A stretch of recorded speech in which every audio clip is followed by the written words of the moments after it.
Hello and welcome to my channel. I have another question today, and the question is, what is usury in the Bible? Usury is by modern definition the illegal practice of lending money at an unreasonably high rate of interest. Usury is usually carried out with the intention of the lender or the usurer gaining an unfair profit from the loan. A modern slang term for a usurer is a loan shark. Somewhat complicating the matter is the fact that before the creation of usury laws, usury could refer to interest in general. Now, usury refers to exorbitantly and illegally high interest rates. The King James Version uses the word usury in its now obsolete sense. For example, in Exodus chapter 22 verse 25, the basic rule regarding interest is, "If thou lend money to any of my people that is poor by thee, thou shalt not be to him as an usurer, neither shalt thou lay upon him usury."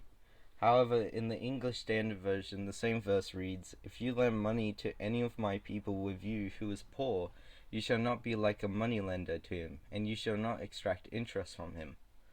In the Old Testament, the Israelites were forbidden from charging usury or interest on loans to fellow Jews, but they were allowed to charge interest on loans to foreigners. The earlier iteration of this law in Exodus chapter 22 verse 25 and Leviticus chapter 25 verse 35 to 38 make it clear that it deals with loans made to fellow Israelites who were experiencing poverty. Having to pay back the loan with usury or interest would only put them further into debt and was not beneficial to the economy. Loans to foreigners, however, were considered more of a business deal. Such as loans were seen as international commerce and therefore allowed. This law served as a reminder to the Jews that helping those in need is something that should be done without expecting anything in return. Many of the loans we are familiar with in modern times come from banks, and the Bible doesn't say much about this.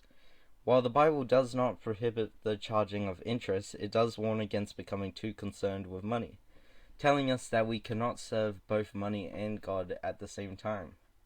We are reminded that the desire to be rich leads to destruction, and that the love of money is the root of all sorts of evil.